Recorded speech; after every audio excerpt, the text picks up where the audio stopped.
70인이 기뻐하며 돌아와 이르되 주여 주의 이름이면 귀신들도 우리에게 항복하 되이다. 이 자리를 여러분 잘 유념하셔야 됩니다. 결론은 뭔가 하면 귀신들이 주의 이름으로 다 제압됐다 그 말이죠. 제압됐다 이런 얘기인데 그냥 주의 이름이면 그냥 끝이 띠다 이 말이죠. 쉽게 해서. 그렇죠. 주의 이름 끝이다. 이거 여러분 이 부분을 우리가 이제 성도들 저와 여러분 중 가장 중요하게 그 염두에 둬야 되고 이 시간 여러분들이 좀 정리할 게 뭔가 하면 우리가 주의 이름으로 다 된다는 이 표현을 요거를 부적 개념으로 이해하시면 굉장히 곤란합니다. 이게 부적이나 뭐 주문이랄지 또는 도깨비 엉망이 같은 이 은사자를 중심으로 그 이제 치유하신 분이랄지 이제 이렇게 그 뭐 귀신 그 사역 몰아내시나요? 뭐라고 그래? 축기라고 그러나요? 이 하시는 어떤 은사자들을 중심으로 이 성서 신학에 대한 베이스가 없이 이렇게 이제 그런 은사를 받고 그냥 그걸로 바로 뛰어들어서 사역을 하다 보니까 굉장히 지금 그 많은 어떤 그 오해를 일으키고 문제를 일으켜요. 근데 이게 주의 이름으로 귀신을 쫓아낸 건 맞는데 여기서 핵심적인 게 뭔가 하면 1차적으로 우리가 주의 이름을 사용하는 자가 되면 안 되는 거예요. 다시 한번 얘기합니다. 주의 이름을 우리는 사용하는 자가 되면 안 되는 거예요. 주의 이름을 사용한 자 됐다 그 말은 주의 이름을 부적으로 주문으로 도깨비망으로 지금 본인이 자기가 인정하든 안 하든 간에 이용하고 있는 거예요. 이렇게 되면은 주의 이름이 자기의 영광이 되고 자기의 권능이 되고 자기의 나타남이 되는 거예요. 자기도 모르는 사이에 자기가 이미 하나님의 자리에 서버리는 거예요. 그럼 우리는 어떤 자리에 서 있어야 되냐? 주의 이름을 우리가 사용되는 자가 되어야 돼요. 주의 이름으로 우리가 뭐 하는 자가 되어야 된다고 여러분? 사용되는 자. 우리가 사용하는 자가 되면 안 돼요. 그러니까 주의 이름에 우리가 복종하는 자가 되어야 된다 그 말이에요. 그래서 주님이 우리를 지배를 하고 우리가 주님 앞에 온전히 순종이 되어서 우리가 주님의 이 역사의 통로가 돼야 되는 거지 그 이상도 그 이하도 돼서는 안 되는 거예요. 또 하나 이 기적이라고 하는 것 이건 표적인 것이지 이거는 기적이 아니라는 거 명심하셔야 됩니다. 이거는 다시 얘기합니다. 표적인 것이지 기적이 아니에요. 병자를 치유하고 죽게 하는 것은 표적인 것이지 기적이 아닙니다. 그러니까 표적이다 그 말은 샘플이다 그 말이에요. 오늘 70인 전도들을 통해서 각 처소에 지금 우리 주님께서 전도들을 파견해서 이스라엘 각지에 메시아의 등장을 알리는 표적을 지금 드러내기 위해서 보낸 거예요. 그 이상도 그 이하도 아니란 말이에요. 할렐루야. 근데 갔더니 주의 이름으로 귀신을 쫓아냈더니 당연히 제압이 되죠. 왜 그런가 하면 제자들 70명이 전도되는 아직 시작이고 주님의 사용자들이기 때문에 당연히 주님께서 하시니까 되는 거예요. 아멘. 이 부분에서 정리 좀 잘 하셔야 돼요. 그러니까 주의 이름으로 그냥 귀신을 쫓아내기 다 되더라고요. 뒤에 보니까 뭐 우리 주님께서 18절 예를 들어서 예수님께 이르시되 사탄이 하늘로부터 번개가 같이 떨어지는 것을 내가 보았노라. 이건 주님이 보신 거죠. 그러니까 낙내 현상 있잖아요. 귀신이 그렇게 번개처럼 땅에 떨어지더라 그 말이에요. 어디에 그랬다는 거죠? 제자들이 가가지고 그 사역하는 곳에서 귀신이 실제로 이렇게 떨어지는 것을 주님이 영적으로 보신 거예요. 영적인 얘기죠 전부 다. 그렇죠? 물리적인 얘기 한 게 아니에요. 영적인 얘기예요. 그 다음 19절 내가 너에게 뱀과 정갈을 밟으며 원수의 모든 능력을 제어할 권능을 주었으니 너희를 해칠 자가 결코 없으리라. 우리가 예수 안에서 예수의 허리에 그러니까 이게 이미 지금 이렇게 시공간 의미가 없어요. 십자가의 사건을 전제해서 이 지금 창세기 3장 15절 얘기죠. 그렇죠? 내가 너로 여자와 원수가 되게 하고 내 후손도 여자의 후손과 원수가 되게 하느니 여자의 후손은 내 머리를 상하게 할 것이요 너는 그의 팔꿈치를 상하게 할 것이라 하시고 나오죠. 그러니까 지금 이 사건이 십자가 사건을 염두에 두고 말씀하신 거죠. 그러니까 예수님께서 죄악의 권세로 가득 차 있는 세상, 이 세상의 공중 권세를 잡고 있는 사탄을 우리 주님께서 제어하는 그 어린 양으로 오신 거죠. 그렇죠. 어린 양 오셔서 그 권능을 십자가에서 완성하시고 그 권능을 지금 누구에게 그대로 들어간 거죠? 그의 성도들에게 그대로 들어간 거예요. 우리에게. 그러니까 우리는 사탄의 권세에서부터 우리는 노연함받은 자들이에요. 그럼에도 불구하고 이 땅에 살면서 아직까지는 완성의 자리까지 가 있지는 않아요.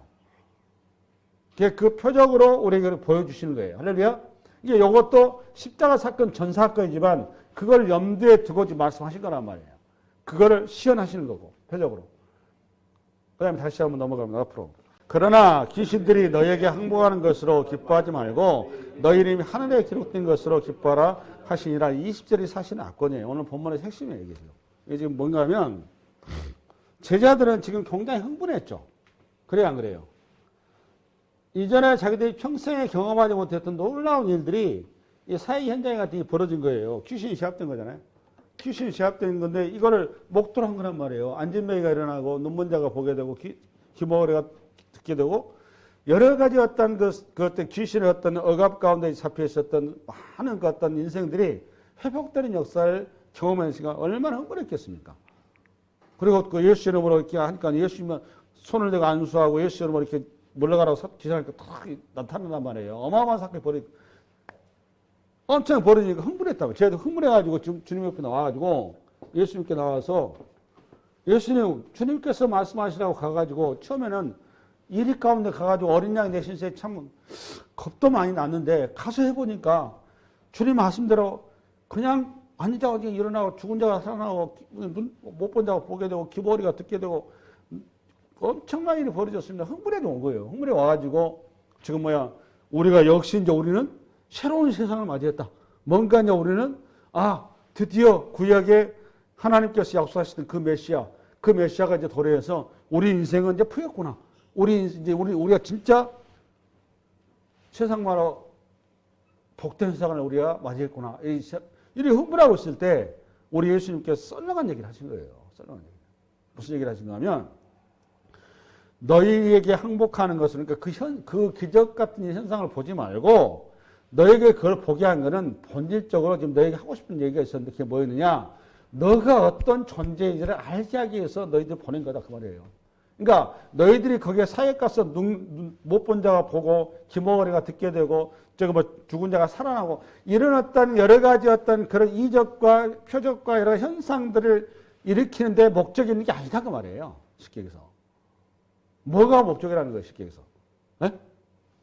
저를 보세요, 저를. 하늘에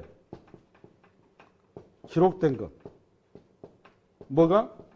너희 이름이. 빌립보서인가?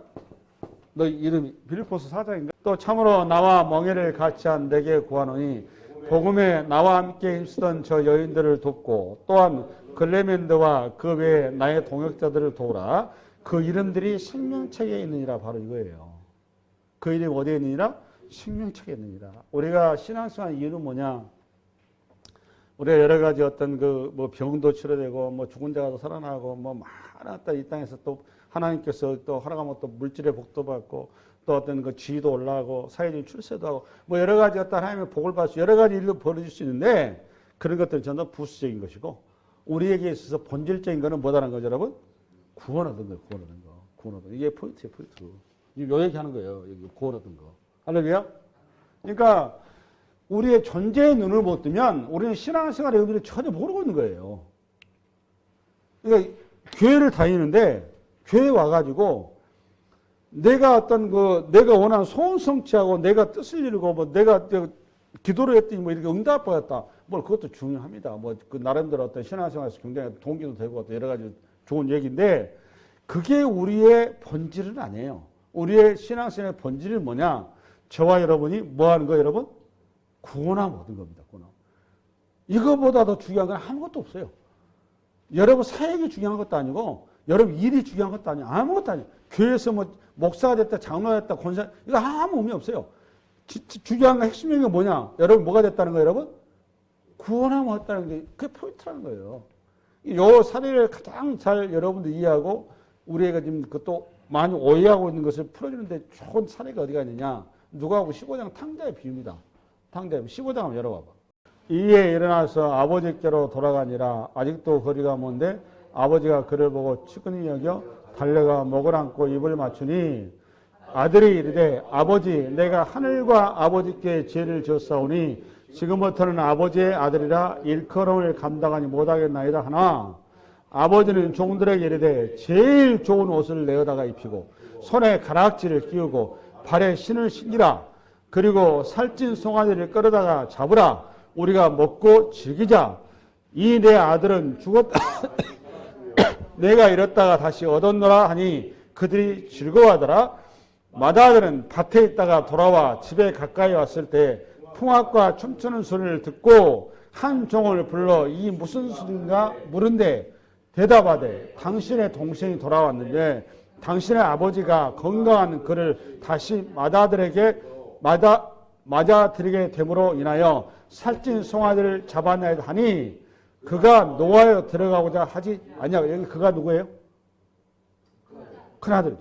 그가 노하여 들어가고자 하지 아니하거늘 아버지가 나와서 권한대 아버지께 대답하여 이르되 내가 여러 해 아버지를 섬겨 명을 어김이 없거늘 내게는 염소 새끼라도 주어 나와 내 벗으로 즐기게 하신 일이 없더니. 여러분 이 아빠가 좋아요 나빠요?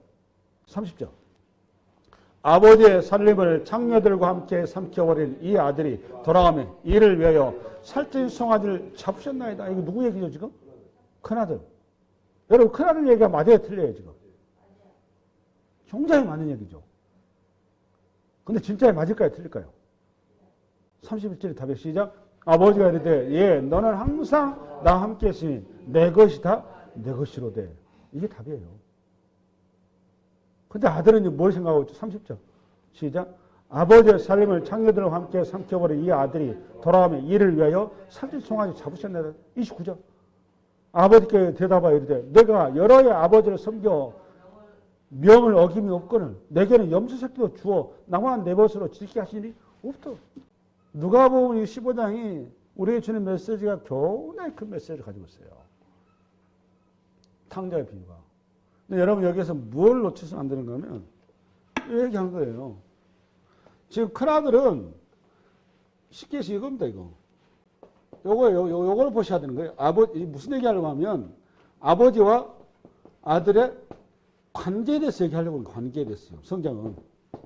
여기 아버지는 하늘 아버지고 하나님이고 여기 아들은 성도란 말이에요. 지금. 그렇죠? 이 성도가 두 성도가 있어요. 첫째는 막가는 둘째 아들하고 그리고 모범생인 첫째 아들이 있단 말이에요. 우리 식으로 말하면 여기는 첫째 아들은 장로고 권사고 안수집사인 거야. 목사고. 이 둘째 아들은 우리 식으로 말하면 이제 그 서리집사 된 것 같아요. 서리집사나 아니면 술 먹는 권사님이나 장로님이나 이런 분이에요. 쉽게 얘기해서. 그러면 둘째 아들은 아버지한테 자기는 아직까지 좀 자유로운 삶을 살고 싶은 거야. 자유로운 삶. 아버지 집에 있는 것 자체가 너무 싫은 거야. 왜? 아버지의 통제와 아버지의 어떤 글에 있는 게 자기한테는 안 맞아. 그러니까 자기의 옷에 맞는 세상으로 나가고 싶은 거예요. 그래서 아버지한테 아버지 나 좀 저 넓은 세상 가가지고 큰 돈 벌어가지고 아버지가 이렇게 효도할 테니까 그럼 우리 집안 일으킬 테니까 저 돈 주세요. 미리 좀 땡겨주세요. 이렇게 될 거란 말이에요. 그 돈을 가지고 외국으로 나간 거예요. 우리 지금 말하면 사업하러 갔어요. 사업하러 가가지고 돈이 있으면 자기가 밑바닥에부터 버려야지 아버지한테 받은 돈은 쉽게 받은 거는 쉽게 잃어요. 그래요 안 그래요? 쉽게 받으면 쉽게 잃습니다. 당연히 가가지고 세상말로 계집질하고 나서 깜짝 찬 거예요. 그래서 뭐가 되느냐.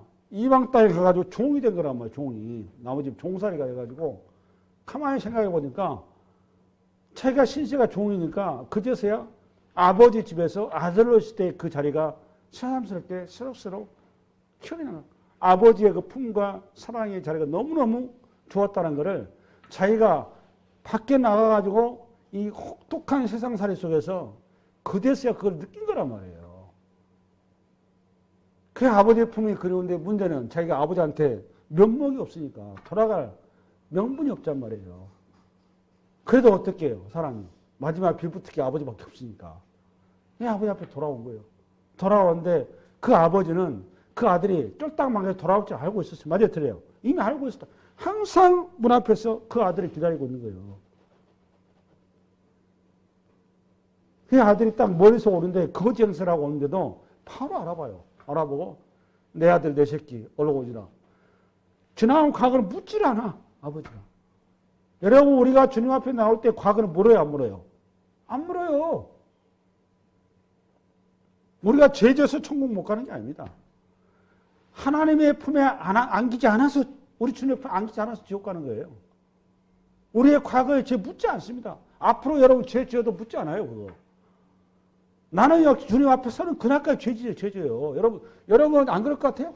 여러분 지금 예수 믿다고 죄 안 짓나요? 여러분 성전 바로 나가면 이 시간에 나가면 죄 지어요. 여러분 스스로. 생각으로 죄 짓잖아요. 이 둘째 아들은 여러분한테 모범생이에요. 아버지 앞에 있으면서 항상 아버지의 명령에 절대 노가 없었단 말이에요. 하나님을 다 쉽게 해서 교회 생활하는데 새벽 기도부터 수요 예배, 주일 저녁 예배, 그 다음에 금요 철학 전부 다 참석을 하고 11조하고 모든 신앙생활 우리 수고하면 열심히 한 거란 말이에요. 저를 주목해 주세요. 요 큰아들의 문제가 뭘까요? 지금 근데 큰아들의 문제. 정의. 율법지. 그 율법지 좋아. 좀 더 본질적인 얘기를 오늘 본문을 가지고 얘기하자. 뭐가 문제예요? 큰아들이. 응? 뭐가 문제? 쉽게 큰아들은 존재의 눈을 못 뜬 거예요. 존재. 근데 작은 아들은 비록 다 까먹고 개판 쳐버렸지만 작은 아들은 이 소위 말하는 엄동설한의 시간 속에서 존재의 눈을 뜬 거예요. 존재의 눈을 떠서 그나마 염치였지만 아버지 품안에 온 겁니다. 다시 한번 얘기합니다. 큰아들의 가장 문제는 뭐라고 여러분? 존재의 눈을 못 뜨고 현상을 붙잡고 있었다 그 말이에요. 여기 굉장히 중요한 내용이에요. 여러분. 우리가 신앙생활하면서 있어서 굉장히 중요한 게 뭔가 하면 교회 생활하면서 이런 거예요. 열심히 자기가 헌신하고 봉사를 했는데 교회에서 자기 헌신과 봉사에 대해서 대접을 해주질 않아. 근데 자기가 봤을 때 자기보다 훨씬 교회에서 헌신하지 못하고 저기 한 사람들한테 굉장히 호하게 대접을 하고 인정을 해준단 말이에요.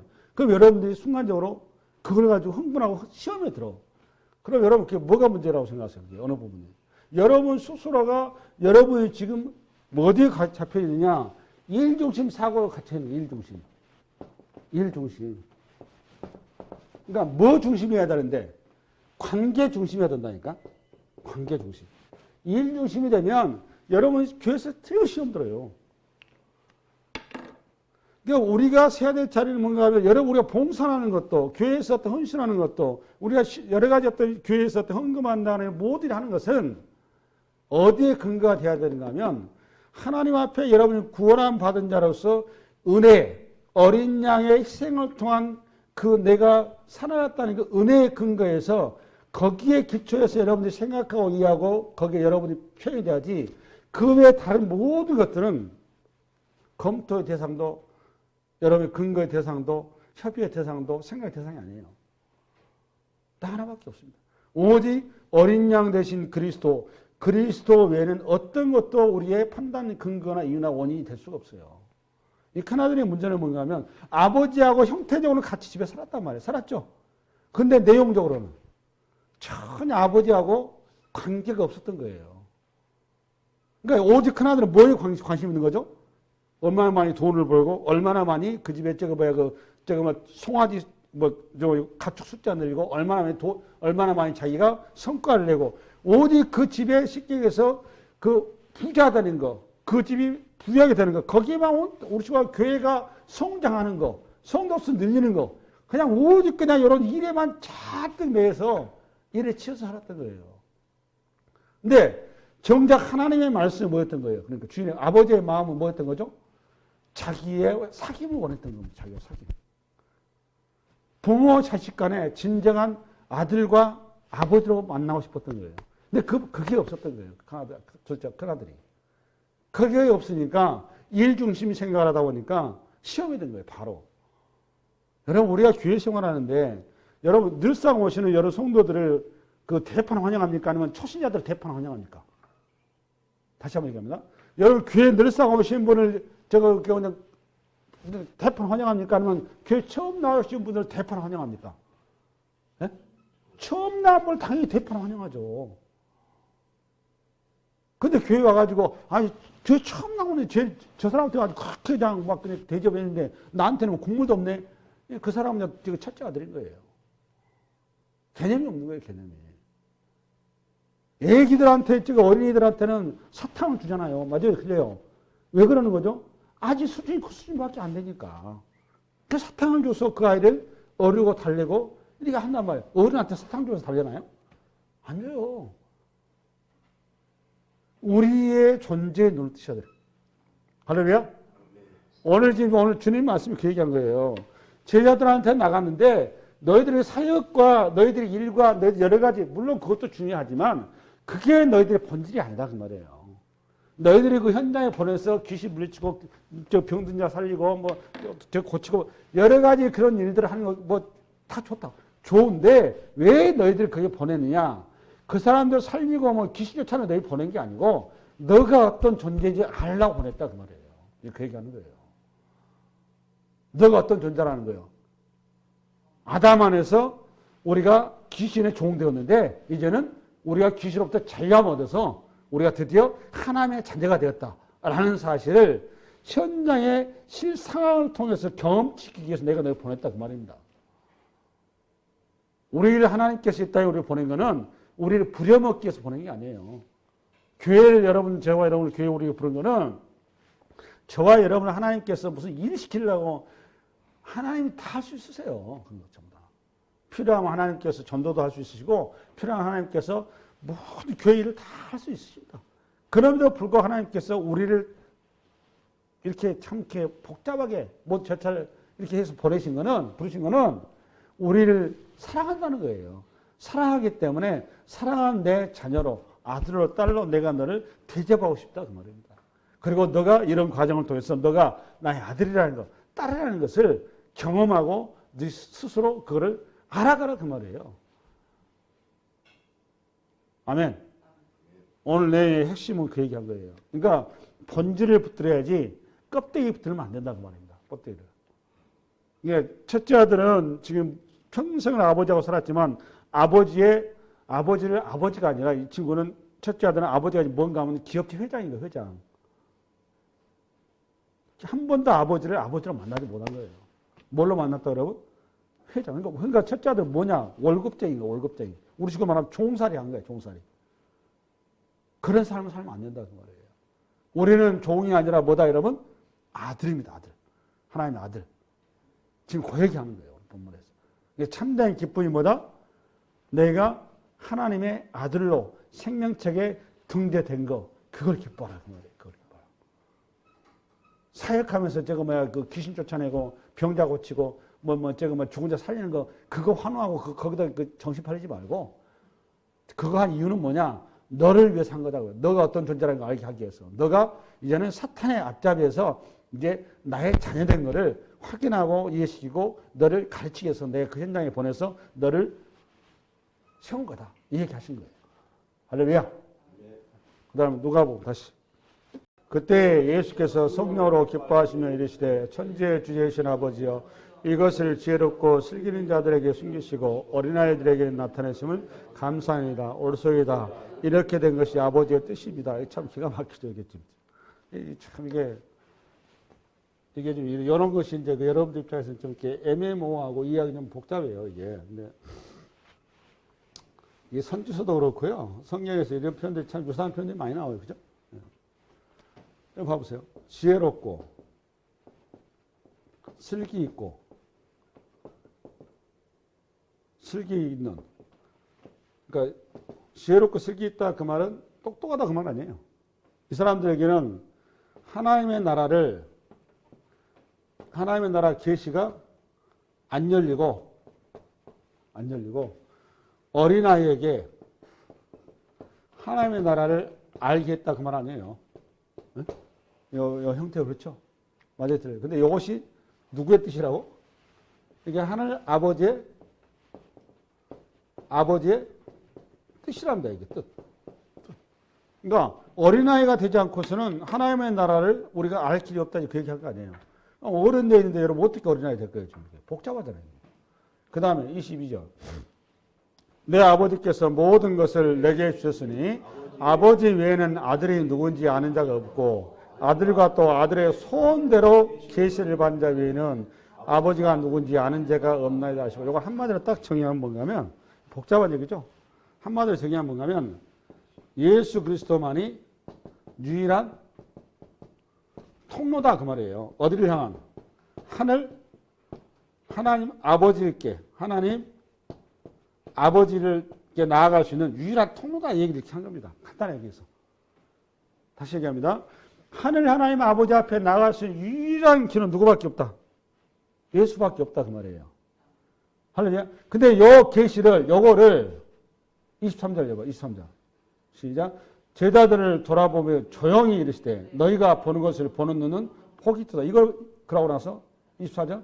내가 너에게 말하노니 많은 선지자와 임금이 너희가 보는 바를 보고자 했을 때 보지 못하였고 너희가 듣는 바를 듣고자 했을 때 듣지 못하느니라.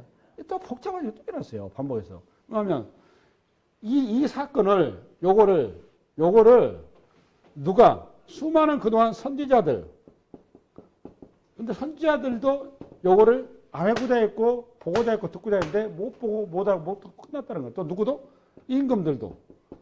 근데 선지자들도 임금들도 안 되고 누구만이 가능하다는 거예요. 이게 지금. 네? 네? 누구만이 요걸 알 수 있다는 거예요. 예수를. 어린아이만이. 그렇잖아요. 어린아이만이. 그럼 선지자들은 뭐에 대한 상징이에요? 보니까. 선지자는. 물론 계시요 지혜의 상징이에요. 그러면 저기 임금은 뭐냐? 힘의 상징이죠. 권력의 상징이고. 그죠? 그러니까 하나님의 나라는 힘으로도 못 가요. 뭐 찬송가도 있잖아요. 능으로도 못 가요. 오직 믿음으로 가는 나라. 그 얘기 한 거란 말이에요. 그거 똑같은 얘기죠.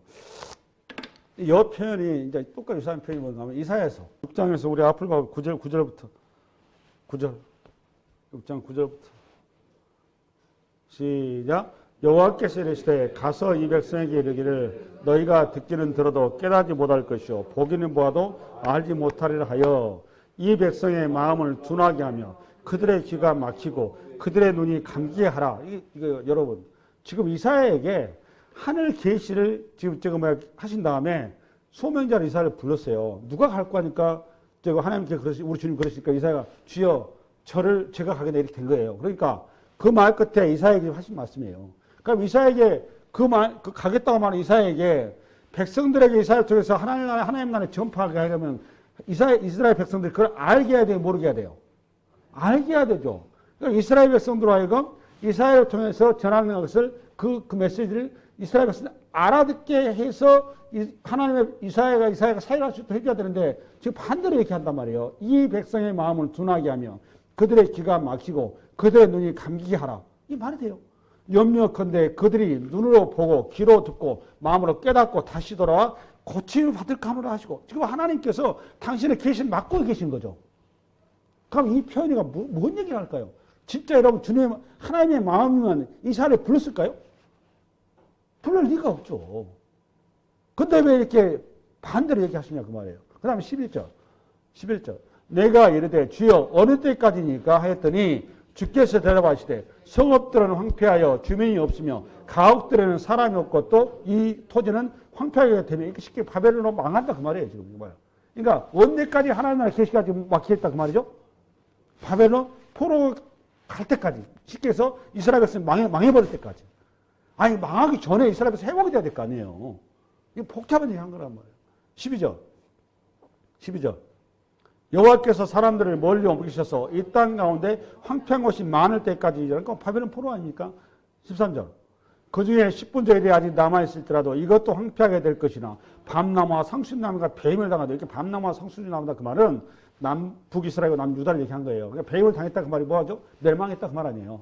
배임을 당하여도 그 구루터기에 남아있는 것 같이 거룩한 씨가 이 땅에 구루터기니라 하시더라. 이거를 이제 여러분 풀어야 되는데 어떻게 풀어야 되는가 하면 이런 얘기입니다. 전번에 제가 잠깐 얘기했습니다만 이게 성서의 해석의 역설이기도 하고요. 이거는 이제 표현 방식의 어떤 여러 가지 어떤 툴이기도 한데 언어 플레이인데 하나님께서 이스라엘을 부르셨을 때는 이스라엘 백성들을 깨우치게 하기 위해서 부르신 거죠.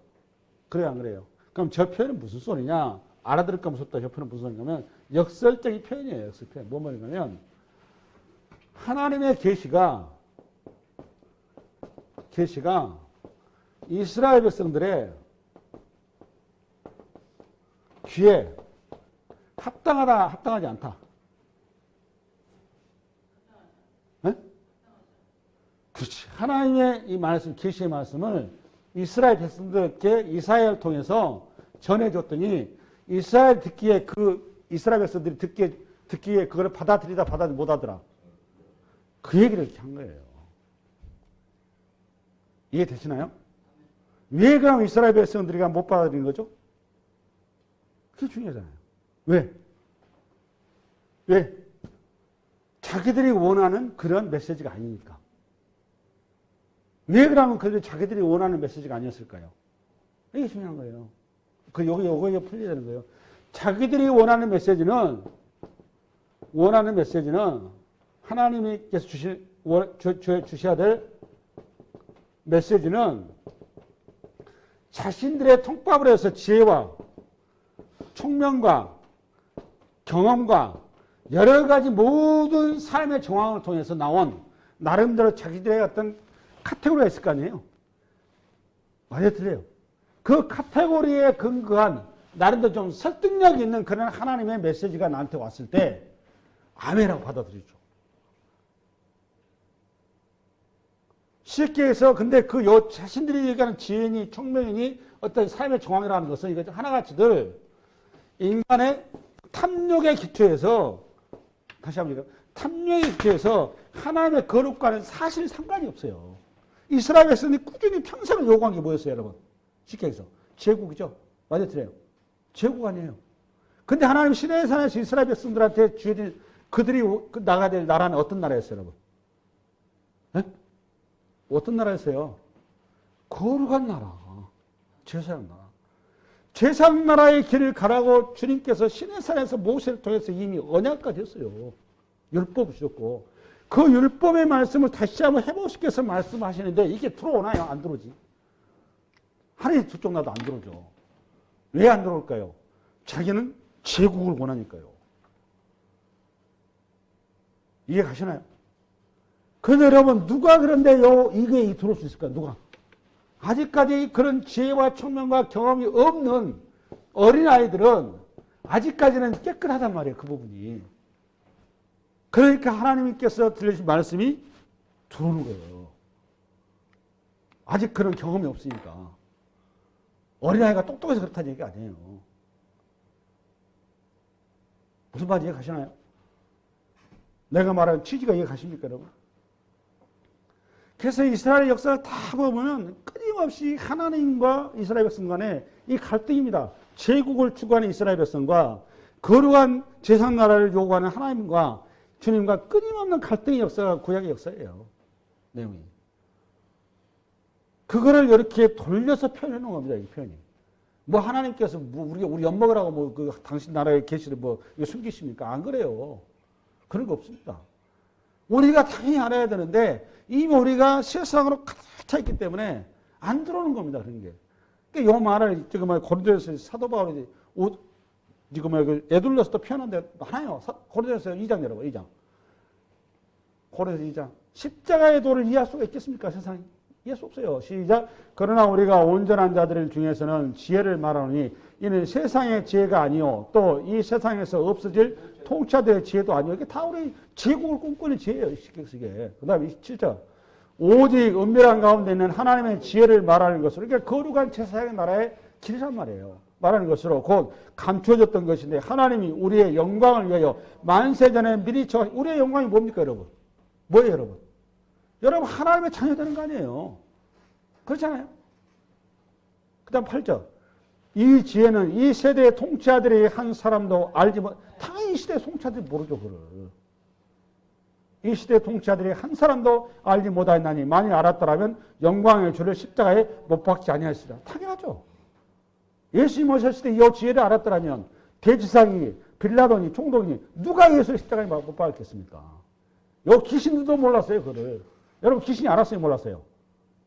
저를 보세요. 여러분 예수가 십자가에 저 어린 양의 희생 제물이 유월절 어린 양의 제물이 되어야 한다는 사실 여러분 사탄이 알았어요? 몰랐어요?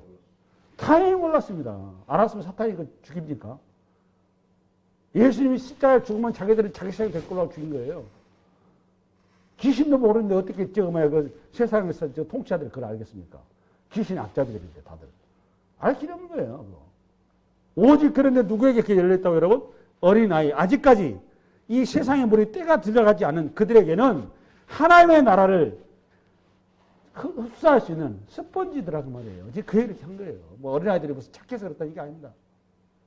그래서 신앙교육은 교회 학교에서부터 시작해야 되는 겁니다.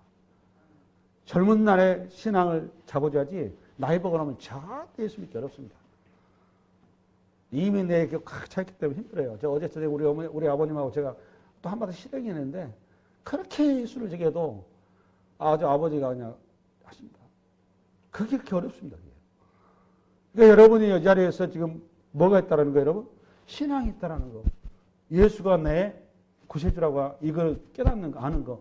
이거 어마어마한 복이에요. 이거 이상 뭐 다른 거 설명할 필요 없는 겁니다. 오늘 말씀이 이제 그 얘기 하는 거예요. 이 한 주가 여러분 이 말씀이 여러분에게 놀라운 은혜로 다가오고 정말 축복으로 다가오고 이 놀라운 정말 그 기쁨 가운데 한 주가 승리하시기 바랍니다. 네, 수고하셨습니다.